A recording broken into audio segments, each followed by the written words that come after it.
New week, new me, new coconut. What is your boy up to in New World Aeternum? Making mistakes. So my last video, I talked about, Void Gauntlet, Flail, feeling good, you got the synergy, Odo is free, it's going to round out the build, and then I made a huge mistake because I got tired of the Flail, and I decided, let's all in on the Abyss. There we go, that's where I'm putting in my coconut, that's where I'm sinking my money for the Armor Matrix and the Chromatic Seal, and then the Abyss just doesn't feel great. I put Trenchant Strikes, because that's really the best thing to put on it. You can't socket a gem setting pen, but there's no gem that just gives you 23% damage like this. I was thinking 725 levels of damage with all these extra perks on like higher efficiency. That's going to be great, right?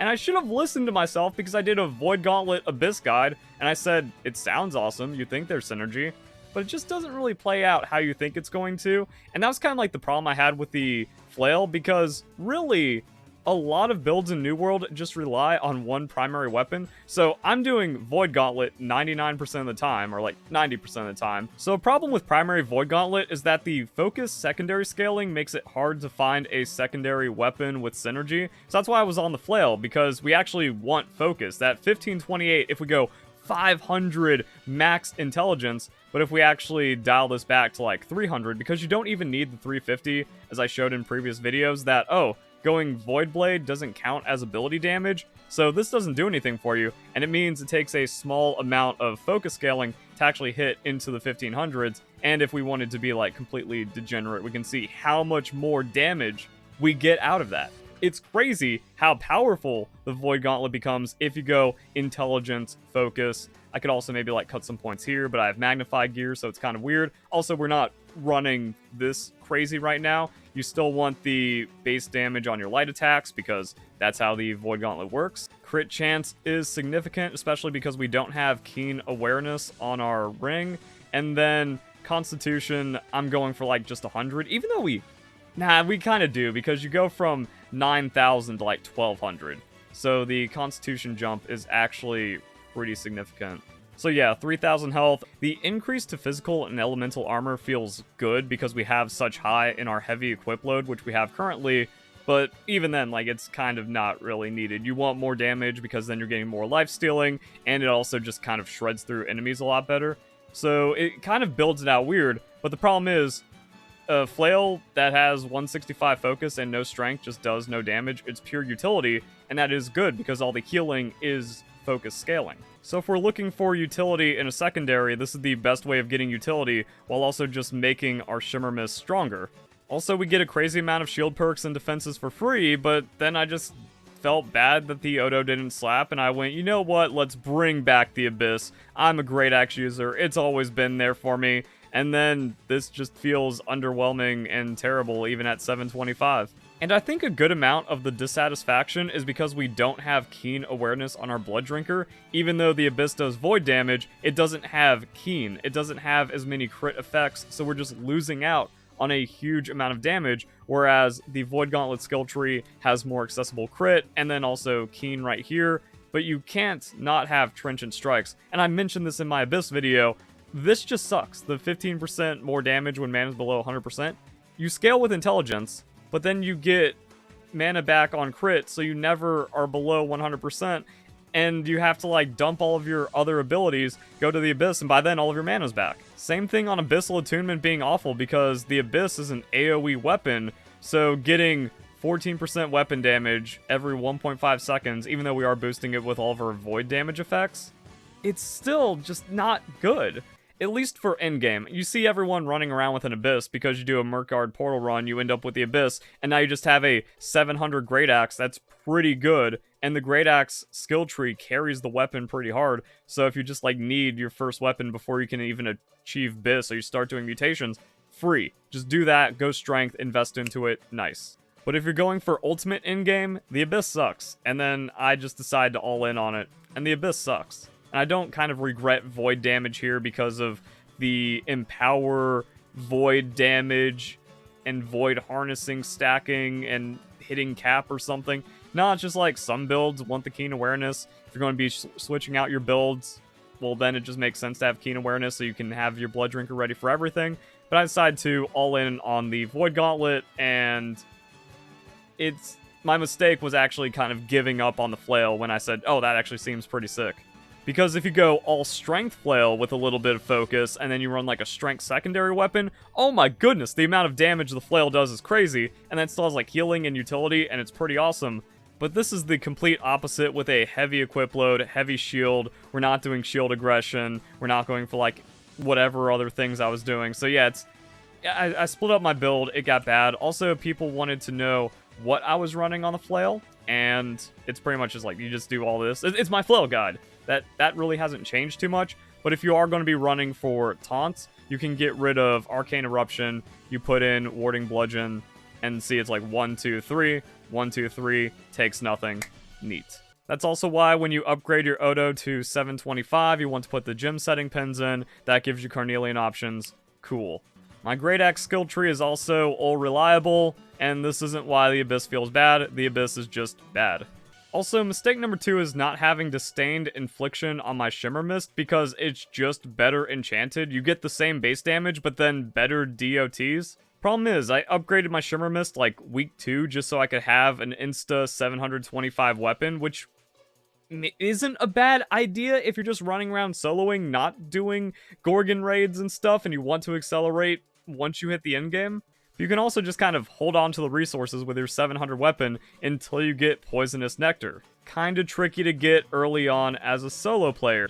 The buy orders are kind of sus, or is it just like super rare, super expensive? I can't even find a Reddit post of someone saying, I can't buy Poisonous Nectar, is it tradable, or what's it worth? Either way, that's an optimization goal when I get the resources to re-roll my Shimmer Mist. Let's go for all this. So, Glittering Key, weekly reset. You can run out and grab a coconut. Also, what do we get from our 3 epic crates? How do I even consider my epic crates now? Fortifying, like the intelligence also just kind of screws up any perks we get. So yeah, it's like, alright, we didn't get anything, but you still gotta give it the try. No attuned leather pants. Who knows what else we get from an upgrade if we pull like a random 725 out of the epic crate.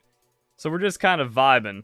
I just decided to craft this at a gypsum kiln because I had the dense materia from just stuff. So yeah, everything else is pretty good, but I want to find out something once and for all about this Empower. So let's put Retaliate on a Void Gauntlet. Let's go out there and see if our damage actually gets capped when we have everything online and then we get the Retaliation stacks. Alright, let's hit this dude. Let's get everything set up and then let's see what happens. So we got 2462 at 3 Retaliate stacks. So can we hit that? It's actually, yeah, I think it's better that we take our hits, we get the Retaliate stacked, and then we throw down the tether. So 2459, 2459, 3 tether, and then 2462. We get that back in there, 2462. Also, let's use a Honing Stone because apparently that counts towards Global Empower, which means, hey, at least we never have to waste money on a Honing Stone again. I don't know. Yeah, this guy might have different... No, 2462. I was like, does this guy have different durability stats? So yeah, we don't need the Honing Stone with that. And then whatever else is going on with our Empower cap. It's so weird how the game baits you with, like, the harnessing and void damage and, like, doesn't have any way of telling you, like, yo, this counts towards Empower cap. Also, different things give you different damage mods. Sometimes it's a power, sometimes it's not. I showed the spreadsheet, I think in the last video, when I was trying to, like, think about how we optimize the build, and for some reason, the Void Gauntlet was the only weapon that had, like, everything as an Empower instead of base damage, and then everything else has multiple instances of base damage. Alright, and then these dudes are 2589 with everything going, but then our Emerald kicks, and then we go up to 2958, which also gives us a chance to test our Empowerment cap by using a higher tier Honing Stone. 29 or 2589, and then we can see like the 2958 or something. We get the big damage. Yeah, there it is, in all those damage numbers somewhere. So that means keen awareness over void damage on the Blood Drinker, which is cool. These are very expensive on chromatic seals. This is a good place for weapon perks because I still really need the slowing rupture for PvP. This isn't a PvP build. The Odo or whatever flail shield with the Void Gauntlet wasn't a PvP build. It just works really well in PvP, but you really need the slowing rupture, crippling reap, insatiable gravity well. But then I guess at some point it's like, okay, you can have void damage here, but then you don't need the void harnessing. Or you can have the void harnessing here, and then that frees up keen awareness. Now, I do believe that, depending on your weapons, the weapon perks are going to be more powerful than the critical hit chance. That could just make things feel a little better overall. Or we can hope that Amazon Game Studio stops being incompetent and they rebalance the Empower, because I don't think they've looked at it since the game came out, and they keep putting in like these empowerment effects and the skill trees and stuff. And for some reason, again, just adding in harnessing when that can completely brick your build by hitting cap when you're going for that harnessing. Also, that means running a honing stone just kind of overwrites whatever damage perk you have on a ring, so keen awareness always the play, but that's like super niche information that is pretty contested until you find it out for yourself. Okay, maybe, just maybe, this 2459 means it's not completely over because we're only at 49% Empower right here. And that's without Tether and Oblivion. So we take that 35%, we minus it by the 25%, which means we're only 10% over on Empowerment cap. So with our Blood Drinker, that's most of it right there. And then like one harnessing perk and we should be good, but the problem with the harnessing perks is like, yeah, you actually just want the rune glass. But I feel like it's not that much of a waste to only be 10% over the empowerment cap. That also means like if we get pulled out of our Oblivion, like what happened here, we're actually going to be pretty good on damage. Now, an interesting thing about this 10% is that the Forsaken Pact is a 10% empower. So if that just becomes base damage because, hey, you should just have 10% base damage on your Void Gauntlet while above 50% mana, we're now breaking even with the Void damage on the Blood Drinker. So that means we have a perma Honing Stone save, or again, we just swap that over to Keen Awareness and then Honing Stone catches it, and then we're doing pretty good. Also, if any of these change, if Oblivion becomes base damage, if Tether becomes base damage instead of an Empower, now we're winning. So who gets the last laugh? Me.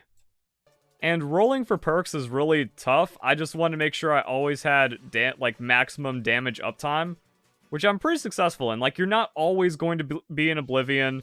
If you miss Tether, that's skill issue, but it happens when like people are dodging in PvP. But in like PvE, yeah, that's kind of tricky. And then other things. So like maybe there's points where if you don't have a certain amount of harnessing or you don't have the void damage on your ring, you're like 3% damage down, but in the grand scheme of things, probably better just to have all your perks.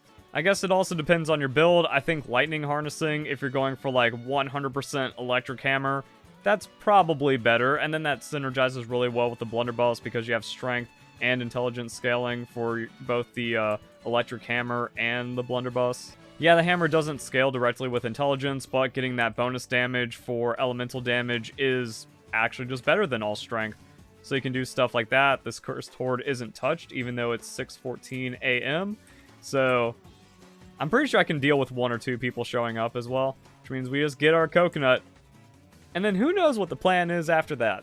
And also, I feel like even with 725 gear, Frigid Dawn is just better because of the elemental aversion that you have inside of it. So really, it comes down to saving coconuts to roll for 725 gear of our stuff that isn't Frigid Dawn, and then hoping we get a weapon perk and enchanted on it. So either future updates save this, or we can also remedy the situation with chromatic seals in the future. It's not that big of a deal. And then we just have heavy, heavy, heavy, medium, light once we get our attuned pants. So let's do something incomprehensibly stupid. I bought a lightweight intelligence chest piece. Let's roll. Light, fire harnessing, health, luck, 725. Okay. Like, useful in the future? I mean, actually, any elemental harnessing with the light for the attuned leather pants, like, cool, we'll go fire staff at some point. Also, we just got this while testing damage numbers, which is kind of crazy. Maybe has some use in the future. And see, everything's gonna be okay. We're almost at our season pass rewards. Boom. Jewelry Matrix, Chromatic Seal. We're back, baby. Keen Awareness. We got more Chromatic Seals coming. I'm not really using any crafts for the Azoth Conductor. A Weapon Matrix. I don't know if we... I guess we commit to the Odo, because it's just, like, solid for our build, but we have that when we want it. Another Armor Matrix. That Armor Matrix is going to be used for the Attuned Leather Pants. I've still got a Coconut somewhere, even after that complete int on the last one. But boom. See? Everything's good. Everything's fine. Either way, that's kind of it. So I hope you guys enjoy the video. Hope you all have a nice day. Thank you very much for watching.